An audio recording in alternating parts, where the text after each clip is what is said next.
परमहंस महाराज जी कहते हैं सबके सदगुरु राज जी हैं। राज जी आकर क्या कहते हैं, भव वारिद की बेरा, बेरा मतलब समय, भवन संसार, एक चक्रमेड़ी मतलब भव चक्कर में डालने वाला समय जो है, इस समय से छोड़ करके इस समय को चलना कहाँ पर है, अपने दिव्य अखंड परम धाम में चलना है। और जाओगे कैसे उस पार, कहते हैं सतगुरु चरण सरोज।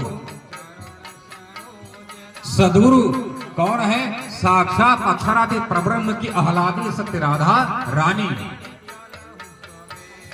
ऐसे सदगुरु का चरण को पकड़ लो जबरदस्ती से, ऐसा पकड़ छूटने न पाओ। सतगुरु चरण सरोज नाव दृढ़, चढ़ी चढ़ी चला हूं सवेरा।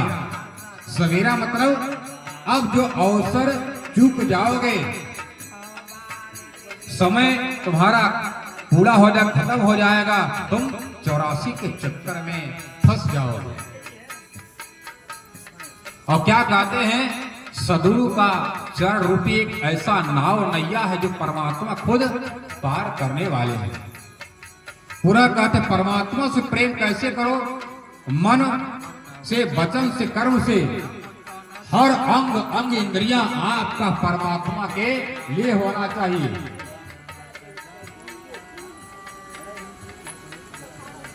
कह रहे हैं यदि समय रहते नहीं सुधरोगे, नहीं सचेत होगे, क्या होगा तुम्हारे साथ में, नाहित मोह रैन अंधियारी। अंधियारी कब होगा, जब संसार से सदूर चले जाएंगे, तुमको छोड़कर तुम अनाथ हो जाओगे, तुम भटकने लगोगे संसार में, तब तुमको पार कौन करेगा।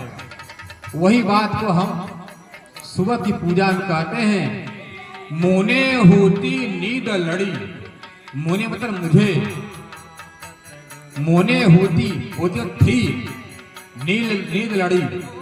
हमको अज्ञानता रूपी रात्रि ने हमारे पर क्या किया था, बुद्धि पर आवरण डाल दिया था। जब हम बुद्धि पर, मेरी बुद्धि पर, आत्मा के ऊपर जब माया का आवरण पड़ गया, तो हम परमात्मा को नहीं पहचान सके। मोने होती नींद रड़ी तम तुम आप, तमें सूती व सोते हुए। कहां, रात तो अज्ञानता रूपी रात उनको छोड़कर कहां चलेगा धनी। जब परमात्मा ने देखा कि मेरी प्रियाएं, मेरी गोपियां, मेरे परमहंस, मेरे प्रणामी भक्त जाकर संसार में नाना दुखों में निमग्न हो गए हैं, तो परमात्मा उन आत्माओं को निकालने के लिए क्या लेकर के आए, परम धाम से तारतम ज्ञान ले आया। और जब सदगुरु जब आए, क्या कहते हैं, डौड़ी फेर मतलब डंका बजा बजा कह रहे हैं, जो ब्रह्म सृष्टि हो वो भी सुन ले, जो ईश्वरी सृष्टि वो भी सुन ले, जो जीव सृष्टि वो भी सुन ले। डौड़ी फेर पुकार बुलावत, जो कोई मेरा हो, परमहंस महाराज जी का जो मेरे परम धाम का जो रिश्तेदार हो, जो नातेदार हो, जो संबंधी हो, मेरी बात को सुनकर मेरे पीछे पीछे चले।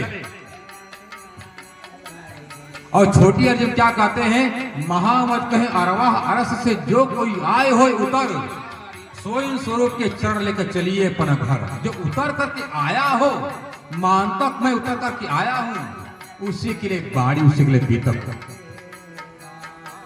एक कोई राजा रानी की कथा नहीं, प्राणनाथ जी की ब्रह्मवाणी। अब कहा गया ब्रह्मवाणी की महिमा इतनी है, शेरनी दूध ना रहे रजमात, उत्तम कनक बिना जिम पात्र। जिस प्रकार शेरनी बाधिन का दूध बाघ का बच्चा ही पचा सकता है, दूसरा कोई पिएगा पेट फाड़ देगा। और जिस तरह बाघिन का दूध शेर का बच्चा ही पचा सकता है, या तपा तपा सोने का पात्र हो, कड़ाही हो, लोहा में रखेगा, लोहा को छेद कर निकल जाएगा बाहर। इसलिए एक ब्रह्मवाणी है, ब्रह्म विद्या है। तो ब्रह्म विद्या कौन लेकर के आए, सदगुरु प्राणनाथ जी लेकर के आए, देवचंद महाराज जी लेकर परम धाम से आए। क्या करे, ब्रह्म ईश्वरी जीव सृष्टि को मोक्ष दान ही तो टेरा, मुक्ति देने के लिए, अखंड मुक्ति का उपहार प्रदान करने के लिए क्या कहते हैं, तुमको मैं अखंड मुक्ति दूंगा, पर तुम मेरी बात को मानोगे, चलोगे तब। जो समर्थवान सदगुरु है उनकी बात हम मानते नहीं और हम सब खुद भटक रहे हैं, उनको हम परमात्मा को पूजा कर रहे हैं, हम सब अपना करा रहे हैं। ये अच्छी बात है। क्या कर पूजा कर रहा, परमात्मा पूजा कर, परमात्मा बंदगी करो। और क्योंकि कहा गया ब्रह्म सृष्टि